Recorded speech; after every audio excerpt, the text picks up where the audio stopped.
भक्तों, ओम नमः शिवाय। श्री शिवाय नमः तुभ्यम। जय श्री महाकाल। जी हाँ भक्तों, आप सबको भी पता है कि कल 29 जनवरी को तिल चौथ का महापर्व आ गया है, महाव्रत आ गया है। जी हाँ भक्तों, हिंदू धर्म में और सनातन धर्म में तिल चौथ के व्रत का बहुत ही बड़ा मान्यता है। पूज्य गुरुदेव कहते हैं कि जिसकी भी मनोकामना वर्षों पुरानी पूरी नहीं हुई है और वो व्यक्ति तिल चौथ के दिन अपना ये उपाय कर लेता है, उसकी की सारी मनोकामना बाबा भोलेनाथ अवश्य रूप से पूरी कर ही कर देते हैं। तो आखिर कौन कौन से उपाय हम आपको बताएंगे।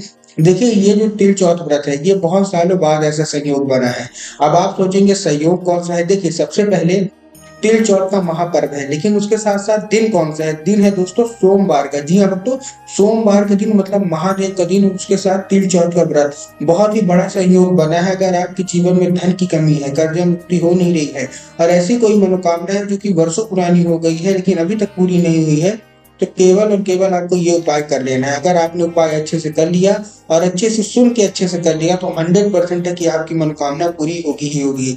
आज के इस वीडियो में हम आपको 3 से 4 उपाय ऐसे बताने वाले हैं जिसको अगर आपने कर लिया तो जो कुछ भी आप मांगेंगे वो महादेव देंगे। तो उपाय पूरा सुनिएगा, अच्छे से सुनिएगा।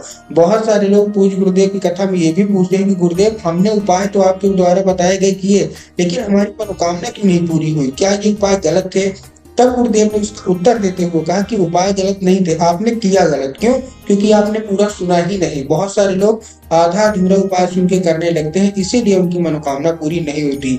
तो आपसे विनती इतनी ही है कि उपाय पूरा सुनिएगा। तो चलिए हम चलते हैं कि आपको तिल चौथ के दिन, जो कि सोमवार है, कल 29 जनवरी के दिन आपको कौन कौन से उपाय करने हैं कि आपकी सारी की सारी मनोकामनाएं बाबा भोलेनाथ अवश्य रूप से पूरी करें। तो बहुत अच्छे अच्छे उपाय है, पूज्य गुरुदेव की ही कथा सुन के और बहुत अच्छे समझ के आपके लिए लेके आया हूँ। लेकिन उससे पहले चैनल पे पहली बार आए हैं और आवाज मेरी पहली बार सुन रहे हैं तो वीडियो को कर दें लाइक और चैनल को ले सब्सक्राइब, ताकि पूजनीय पंडित प्रदीप जी मिश्रा के रोज नए नए उपाय जो कि मैं उनकी कथा से सुनता हूँ, श्रवण करता हूँ, सबसे पहले आपको प्राप्त करा सकूँ। तो देखिए, जो हमारा पहला उपाय है वो मनोकामना पूर्ति का उपाय है। जिन भी लोगों का, चाहे वो महिला हो या पुरुष, उनकी मनोकामना पूरी नहीं हो रही है, तो पहला उपाय आपके लिए है। आपको क्या करना है, आपको जैसे पता है कि तिल चौथ के दिन क्या होता है कि तिल का बहुत यूज होता है, मतलब तिल का ही त्योहार है, तिल का बहुत उपयोग होता है। तो आपको करना क्या है, तिल का लड्डू बनाना है। ठीक, तिल और गुड़ का जो लड्डू बनता है ना, आपको बना लेना है। अब ये कहेंगे ये तो हम हमेशा से बनाते हैं, इसमें नया उपाय क्या है। अब देखिए, तिल का आपने लड्डू ले लिया, तिल के लड्डू में आपको क्या मिला लेना है, एक सिक्का मिला लेना है। अब सिक्का में बहुत लोग कंफ्यूज हो जाते हैं कि हमको 1 रुपए का सिक्का मिलाना है, 2 का मिलाना है कि 5 का या 10 का। पूज्य गुरुदेव ने इसका उत्तर देते हुए कहा है कि आप 1, 2, 5, 10 कोई भी सिक्का हो वो आपको लड्डू के अंदर मिला लेना है। आपने मिला लिया, मिलाने के बाद आपको कहाँ पहुंच जाना है, शिव मंदिर। देखिए, जो लड्डू है उसको थोड़ा सा बड़ा बनाइएगा ताकि अच्छे से सिक्का आ जाए। ठीक, उसको खाना नहीं है, पहुंच जाना है शिव मंदिर। अब आप शिव मंदिर पहुंच गए, सबसे पहले तो आपको बाबा भोलेनाथ को अर्पित करना है। ठीक, बाबा भोलेनाथ को आपने अर्पित कर दिया। अर्पित करने के बाद आपको क्या करना है, आपको मंदिर के आसपास जो कोई भी दिखे, चाहे ब्राह्मण हो, चाहे पंडित हो, या फिर कोई भी दिखे, आपको उसको दान कर देना है। कुछ नहीं करना, केवल और केवल दान कर देना है। और जब आप दान करेंगे वो लड्डू, तो आपको बता भी देना है कि ये लड्डू में सिक्का है, तो इसको आराम से खाइएगा। पूज्य गुरुदेव कहते हैं कि ये दान बहुत ही बड़ा दान माना जाता है। अगर आपने ये दान अच्छे से कर लिया, बाबा भोलेनाथ को समर्पित करके कर दिया, तो आपकी जो कोई भी मनोकामना है जो कि वर्षों पुरानी पूरी नहीं हो रही है, तो सारी की सारी मनोकामना पूरी होगी, बाबा भोलेनाथ कृपा करेंगे। तो ये उपाय आपको अवश्य रूप से कर लेना है। अब हम बात करते हैं दूसरे, ये भी मनोकामना पूर्ति का है। देखिए, जब आप लोग स्नान करेंगे कल, ठीक है ना, तिल चौथ के दिन जब आप लोग स्नान करेंगे, तो स्नान करने वाले, जिसमें आप बाल्टी में करते हैं, टब में करते हैं, मतलब जिस भी पात्र से आप स्नान करते हैं, आपको क्या करना है कि 3 काली तिल आपको मिला लेनी है। क्या मिला लेनी है, 3 काली तिल आपको उसी में मिला लेनी है और उससे स्नान कर लेना है। पूज्य गुरुदेव कहते हैं कि अगर आपने तिल चौथ के दिन तिल के पानी से स्नान कर लिया तो आपको गंगा स्नान का फल मिल जाता है और आपके द्वारा अनजाने में किए गए पाप सारे के सारे समाप्त हो जाते हैं। तो ये आपको जरूर कर लेना है। बात कर लेते हैं धन प्राप्ति का। बहुत सारे लोगों का ये प्रश्न रहता है कि हमारे जीवन में धन की बहुत कमी है, तो हमको धन प्राप्ति कैसे होगी, कोई उपाय वैसा बताइए। तो मैं आपको धन प्राप्ति का उपाय बताता हूँ। इसमें आपको करना क्या है, इसमें आपको लेना है 1 लोटा जल, जो कि तांबे के लोटे में होना चाहिए। ठीक, उसके साथ साथ आपको चाहिए 7 चने की दाल, 3 समी पत्र और 1 बेल पत्र। अब देखिए जो आपने 1 लोटा जल लिया है, मैंने आपको बताया काहे में होना चाहिए, तांबे के लोटे में जल होना चाहिए। उसके साथ साथ आपको अपने घर से जल लेके जाना है। बहुत सारे लोग गलती क्या करते हैं कि वो जाके मंदिर से जल ले लेते हैं, तो आपको मंदिर से जल नहीं लेना, आपको अपने घर से जल लेके जाना है। आपने जल ले लिया, उसके बाद क्या करना है, आपको 7 चने की दाल उसमें मिलाना है। चने की दाल कहीं से भी बेकार नहीं होनी चाहिए, अच्छी स्वच्छ होनी चाहिए। उसके बाद जो आप 3 समी पत्र लेंगे, तो समी पत्र कहीं से मुरझाए वगैरह नहीं होना चाहिए, इस चीज का आपको ध्यान रखना है।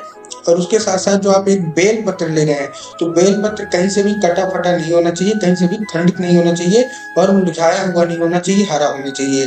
बेल पत्र में लोग गलती एक और कर देते हैं कि एक पत्ती वाला ही बेल पत्र ले लेते हैं। तो आपको भी पता है, पूज्य गुरुदेव भी बताते हैं कि एक पत्ती का कोई बेल पत्र नहीं होता, 3 पत्ती मिलकर एक बेल पत्र बनता है। तो ऐसा आपको एक बेल पत्र ले लेना है। अब आपको ये सारी की सारी चीज, 7 चने की दाल, 3 समी पत्र और 1 बेल पत्र उसी लोटे में डाल लेना है। अब आपने एक लोटे में डाल दिया, पहुंच गए शिव मंदिर। शिव मंदिर पहुंचने के बाद आपको क्या करना है, देखिए धन प्राप्ति का उपाय है। सबसे पहले आपको दक्षिण दिशा में खड़े होना है और उत्तर की ओर मुंह कर लेना है। अब देखिए बहुत सारे लोग इसमें प्रश्न आते हैं कि हर मंदिर में तो उत्तर अलग अलग होता है। तो ये जब सवाल गुरुदेव के पास गए, तो गुरुदेव ने इसका आंसर देते हुए कहा, उत्तर दिया कि आप जिस भी मंदिर जा रहे हैं, मंदिर का जिधर जलाधारी हो, आपको उधर अपना चेहरा कर लेना है। ठीक, जिस भी मंदिर का जलाधारी से जब नीचे गिर रहा हो, आपको उसी साइड आपको क्या कर लेना, अपना चेहरा कर लेना है। अब आप खड़े हो गए, चेहरा उत्तर की ओर कर लिया। अब आपने जो 1 लोटा जल दिया है, वो आपको अर्पित करना है शिवलिंग पे एक नाम लेके। महादेव का बहुत ही सुंदर सा नाम है, कुंडकेश्वर महादेव। कौन से महादेव? कुंडकेश्वर महादेव। तो आपको क्या करना है, कुंडकेश्वर महादेव का नाम लेके आपको जो जल है वो आपको अर्पित कर देना। और धन प्राप्ति की जितनी भी मनोकामना होगी, जो कुछ भी आप चाहते हैं, सारा का सारा बोल देना। पूज्य गुरुदेव कहते हैं कि ये धन प्राप्ति का बहुत ही बड़ा उपाय है। अगर जो कोई व्यक्ति ये कर लेता है, तो उसके जीवन से धन की सारी कमी हट जाती है। ठीक, ये था हमारा दूसरा उपाय। तीसरा उपाय कर्जा मुक्ति का बताएंगे। बहुत सारे लोगों का ये प्रश्न आता है कि हमको कर्जा बहुत बढ़ गया है, कर्जा कैसे चुकाया जाए, कर्जा की मुक्ति नहीं हो रही है।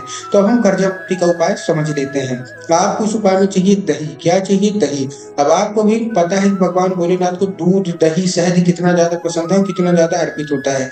आपको लेना है क्या? दही। अब देखिए जो लोग आधा अधूरा उपाय सुनते हैं, उनके दिमाग में क्या होगा कि ठीक है, हमको दही लेके कहाँ पहुंच जाना है? शिव मंदिर, और जाके अर्पित कर देना। नहीं, आपको दही लेके जाना है बरगद के पेड़ के नीचे। शिव मंदिर नहीं जाना। कहाँ जाना है? बरगद के पेड़ के नीचे। अब आप बरगद के पेड़ के नीचे पहुंच गए, अब आपको क्या करना है, देखिए सबसे पहले जैसे ही आप बरगद के पेड़ के नीचे पहुंचेंगे, आपको करनी है 3 बार बरगद की पेड़ की परिक्रमा। मतलब आपको 3 बार घूमना है।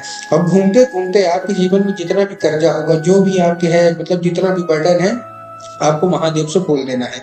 बोल दिया, उसके बाद जो आपने दही लिया है, वो आपको बरगद की जो पेड़ है उसकी जड़ में अर्पित करना है एक नाम लेके। महादेव का बहुत ही सुंदर सा नाम है बटकेश्वर महादेव, जो कि बट के वृक्ष में ही वास करते हैं। तो आपको क्या करना है, बटकेश्वर महादेव का नाम लेके, बटकेश्वर महादेव का स्मरण करके आपको क्या करना है, आपको जो दही है वो आपको जड़ पे अर्पित कर देना है। पूज्य गुरुदेव कहते हैं कि जो कोई भी व्यक्ति करता है, 1 से 1.5 महीने के अंदर बड़ा से बड़ा कर्जा उसका समाप्त हो जाता है। तो उम्मीद करता हूँ आज के जितने भी उपाय मैंने आपको बताए, सारे के सारे समझ में आ गए होंगे। उपाय अच्छे लगे हो तो कमेंट बॉक्स में हर हर महादेव अवश्य रूप से लिख दें।